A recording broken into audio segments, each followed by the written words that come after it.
Channel. मैं शीतल आज फिर से आपके लिए बहुत ही इंटरेस्टिंग वीडियो लेकर आई हूँ।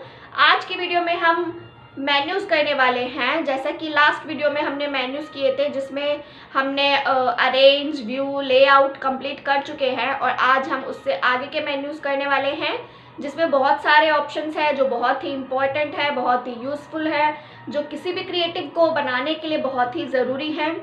और अगर नहीं भी है तो हमें उसकी नॉलेज होनी चाहिए कि इस ऑप्शन से क्या होता है। अगर मान लीजिए आप डिज़ाइनिंग फील्ड में नहीं जाते हैं बट एक as a faculty, as a graphic design faculty आप कहीं पे जॉब करते हैं तो आपको ये ऑप्शंस पता होने चाहिए, क्योंकि जब आप टीचिंग करते हैं तो आपके लिए वो बहुत ज़रूरी है कि आपको वो ऑप्शंस आने चाहिए, चाहे उसका कोई यूज़ हो या ना हो।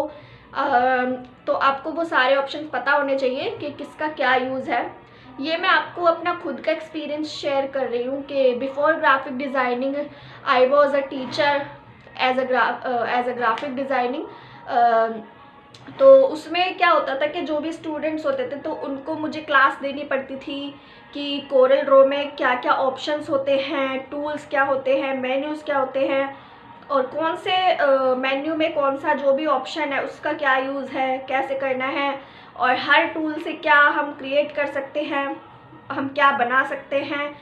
तो ये बताना होता था उसमें, क्योंकि अगर जब तक हम उसको प्रैक्टिकली यूज़ नहीं करेंगे किसी भी टूल को या मेन्यू को तब तक हमें वो समझ नहीं आता है। तो कुछ जो व्यूवर्स हैं या जो भी मेरे सब्सक्राइबर्स हैं या मेरे फ्रेंड्स हैं वो कहते हैं कि मैम आप वीडियो बहुत ही देर में अपलोड करते हो, मतलब कि वीडियो में थोड़ा सा बताते हो, आप एक बार में नहीं बताते हो। तो आज मैं आपको ये बताने वाली हूँ कि अगर मैं आपको एक बार में बता दूँगी तो आपको समझ में नहीं आने वाला है। जैसे कि यूट्यूब पर और भी बहुत सारे जो क्रिएटर्स हैं जो डिज़ाइनिंग से रिलेटेड वीडियो अपलोड करते हैं, कोरल ड्रॉ, फोटोशॉप, आपको बहुत सारे यूट्यूब पर चैनल मिलेंगे इससे रिलेटेड जहाँ पर आप सीख सकते हो।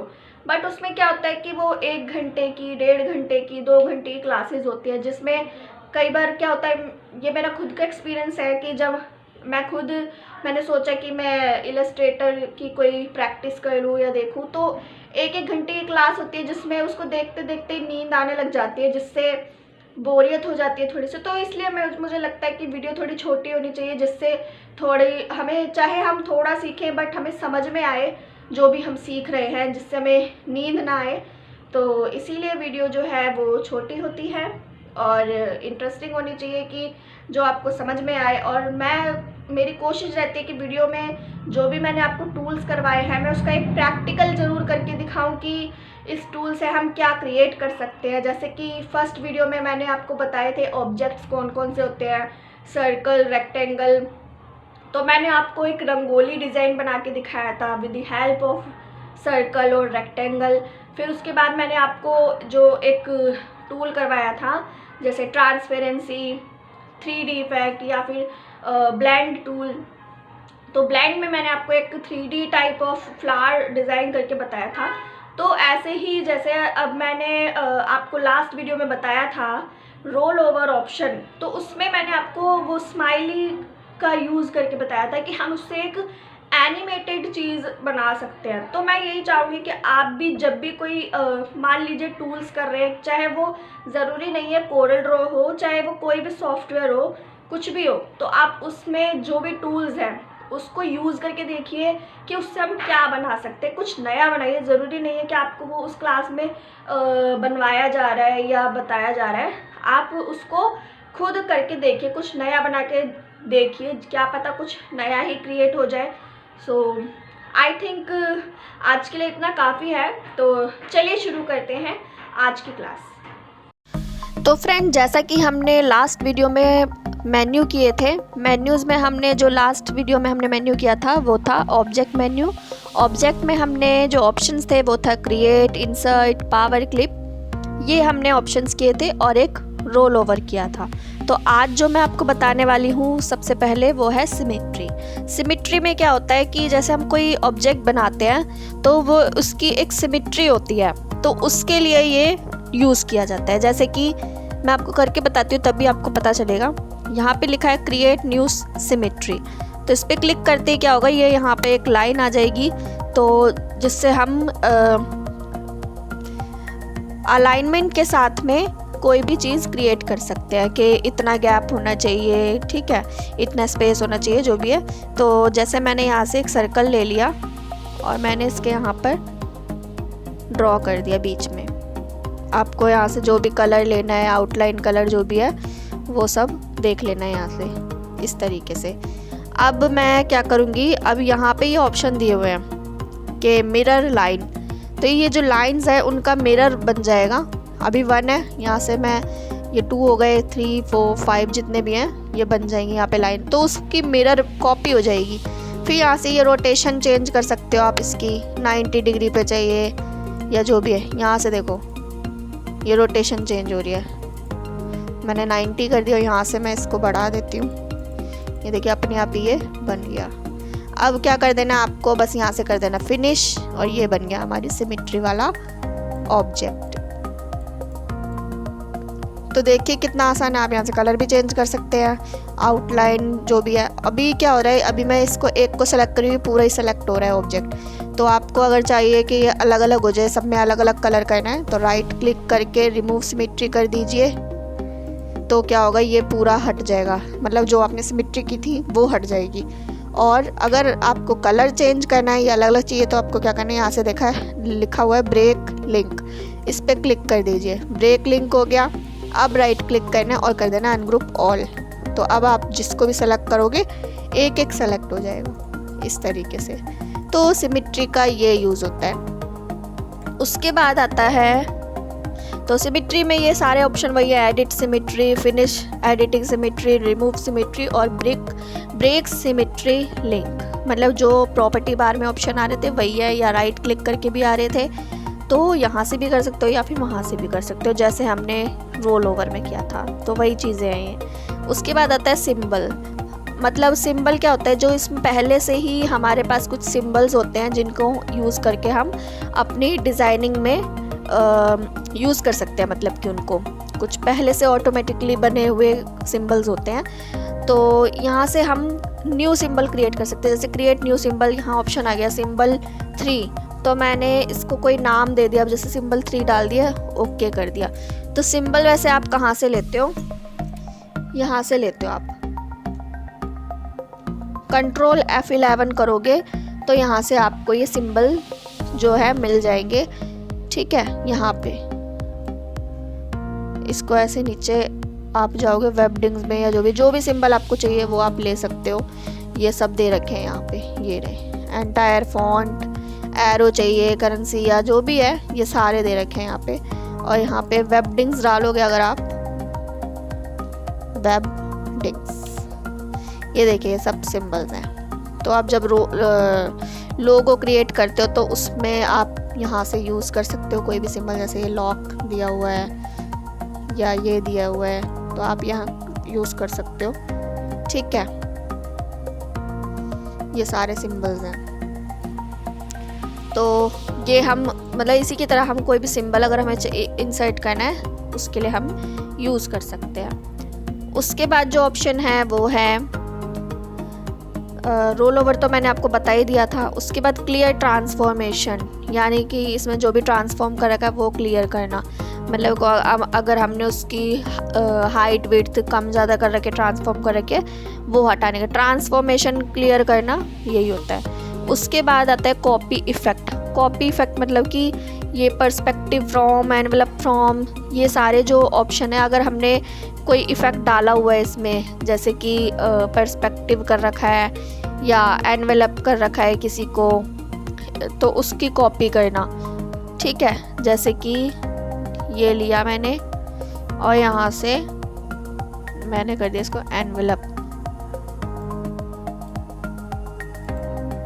इसमें गए हम कॉपी इफेक्ट, एनवेलप फ्रॉम, इस तरीके से आ गया।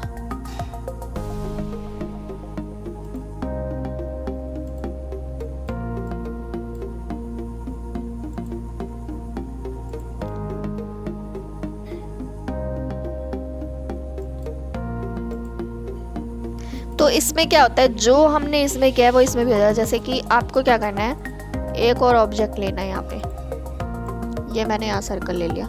तो अब क्या करना है, जो मैंने इसमें एनवेलप का इफ़ेक्ट यूज़ किया था तो यहाँ पे ये इफ़ेक्ट जो है कॉपी हो जाएगा, एनवेलप फ्रॉम। अब हम जाएंगे इसमें एनवेलप फ्रॉम दिस, ठीक है। तो जो हमने इसमें किया था एनवेलप में जो भी चेंजेस की थी वो फिर हमें इसमें सेलेक्ट करना है और उस पर क्लिक कर देना। तो जो उसमें हमने किया हुआ वो इसमें, मतलब कि सेम बन जाएगा। वैसे तो ये कोई इतना वो नहीं है, आप क्या कर सकते हो, इसको जो अपने उसमें किया उसी को आप डुप्लिकेट कर दीजिए। तो बात वही है, डुप्लिकेट कर लो या फिर उसी की वजह से, मतलब काम बढ़ाने वाली बात है। तो मुझे तो नहीं लगता कि इसका कोई यूज़ है, बाकी हो सकता है इसका कोई यूज़ हो, क्योंकि कोई भी चीज़ ऐसी नहीं होती जिसका कोई यूज़ ना हो। बट अकॉर्डिंग टू मी कि आपने जो इफ़ेक्ट इसमें डाला है वो उसकी आप डुप्लिकेट कर सकते हो, कॉपी कर सकते हो, तो ज़रूरी नहीं है कि आप उसका दोबारा करो। मेरे ख्याल से ऐसा कर सकते हैं, हम डुप्लिकेट कर सकते हैं, बाकी कोई नहीं, इफ़ेक्ट है। उसके बाद जो है वो क्लोन इफ़ेक्ट, तो वही क्लोन इफ़ेक्ट यानी कि जो हम उसमें करेंगे वो इसमें हो जाएगा। ये कॉपी इफ़ेक्ट होता है, ये क्लोन होता है। यानी क्लोन क्या होता है, एक वो भी मतलब कॉपी ही होती है।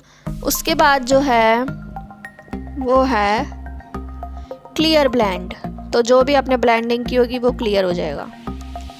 एंड देन क्लियर इफ़ेक्ट हो गया। अलाइन एंड डिस्ट्रीब्यूट, इसमें क्या होता है ये मैं आपको बताती हूँ ये कैसे होगा।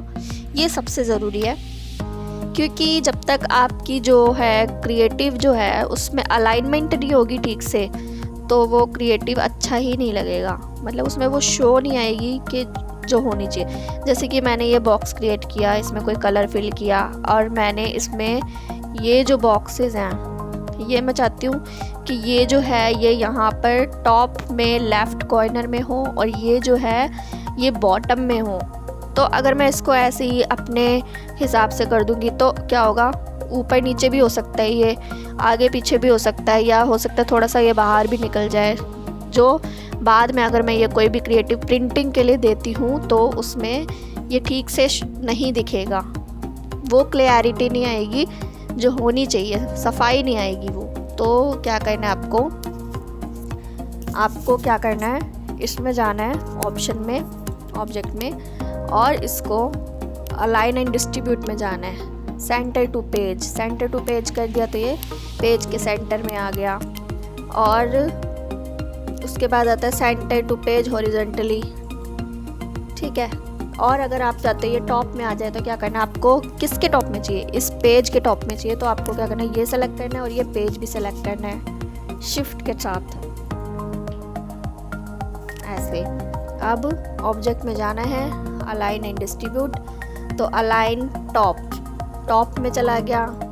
उसके बाद कहाँ करना है आपको, लेफ़्ट करना है या राइट करना है। मैंने अलाइन बॉटम कर दिया तो बॉटम, अलाइन लेफ़्ट तो ये लेफ़्ट में आ गया। तो इस तरीके से बिल्कुल ठीक से आप इसको अलाइनमेंट दे सकते हो, लेफ़्ट में चाहिए, राइट में चाहिए, बॉटम में चाहिए, सेंटर में चाहिए, जहाँ भी चाहिए आप इसको इस मेन्यू में से यूज़ कर सकते हो। या फिर इसकी शॉर्ट की भी होती है, आपको क्या करना है, बस इसको सेलेक्ट करना है और इसको सेलेक्ट करना है, दोनों को शिफ्ट के साथ में। और सेंटर में चाहिए तो प्रेस सी, टॉप में चाहिए तो प्रेस टी, बॉटम में चाहिए तो प्रेस डी।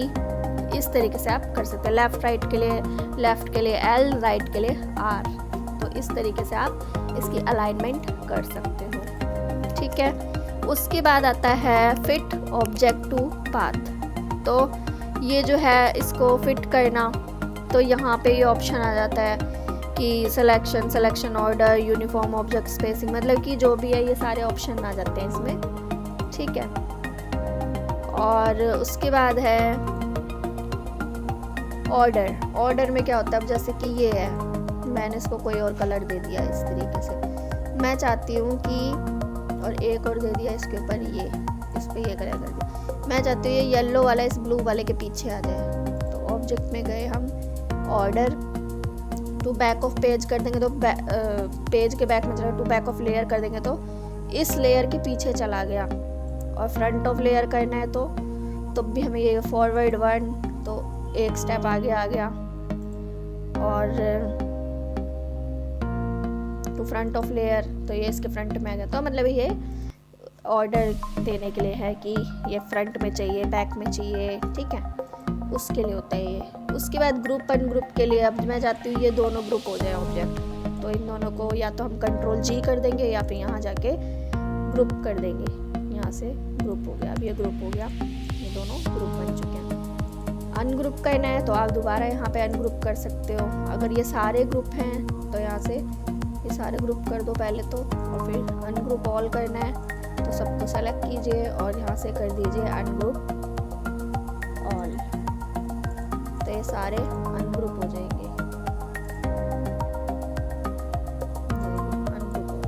सारे अनग्रुप हो गए। उसके बाद है हाइड पे जाओगे, हाइड पे क्लिक करोगे तो वो ऑब्जेक्ट हाइड हो जाएगा। उसके बाद है लॉक, किसी भी ऑब्जेक्ट को लॉक करना है या पेज को लॉक करना है तो यहाँ पे ये सेलेक्ट किया और आपने कर दिया यहाँ से लॉक, तो ये लॉक हो गया। अब मैं इसको कहीं भी मूव नहीं कर सकती, ये देखिए मूव ही नहीं होगा अभी। अब इसको ओपन करना है, दोबारा अनलॉक करना है तो राइट क्लिक करके अनलॉक कर दीजिए या फिर दोबारा उसी मेन्यू पे जाइए और कर दीजिए अनलॉक। उसके बाद आता है शेपिंग में क्या होता है, ये भी बहुत ही इंटरेस्टिंग टूल है। जैसे कि ये मैंने दो ऑब्जेक्ट ले लिए, इसके ऊपर मैं चाहती हूँ ये दोनों से मिला के मैं एक नई शेप क्रिएट कर दूँ, तो मैं यहाँ जाऊँगी शेपिंग में और यहाँ कर दूँगी वेल्ड। ठीक है, पहले ये दोनों सेलेक्ट होने चाहिए। तो वैसे तो यहाँ प्रॉपर्टी बार में भी इसके ऑप्शन आ जाते हैं, यहाँ पे वेल्ड दे रखा है, ऑप्शन पे क्लिक किया ये वेल्ड हो गया, ये एक बन गया ऑब्जेक्ट। ठीक है, बाकी कंट्रोल Z करके मैं बताती हूँ। उसके बाद ये दोनों सेलेक्ट किए, अब मैं चाहती हूँ ये ट्रिम हो जाए तो यहाँ से ट्रिम कर दिया, तो ये देखिए ट्रिम हो जाएगा यहाँ से। उसके बाद जो ऑप्शन है वो है इंटरसेक्ट, तो ये इस तरीके से ये इसका पार्ट कट हो जाएगा, ये वाला इतना, मतलब जो कट करना है, जो भी ट्रिम करना है, वेल्ड करना है, ये सारे ऑप्शन होते हैं इसमें। तो वो आप यहाँ प्रॉपर्टी में भी देख सकते हो या फिर यहाँ ऑब्जेक्ट में जाके भी कर सकते हो। ये सारे वही हैं जो यहाँ प्रॉपर्टी में दिए थे। उसके बाद कंबाइन का जो है वो था, जैसे मैंने आपको रंगोली बना के दिखाई थी, वो कंबाइन हो जाते हैं दोनों, उसके लिए है वो। जैसे मैं बताती हूँ आपको, एक मैंने सर्कल ऐसे शेप बना ली,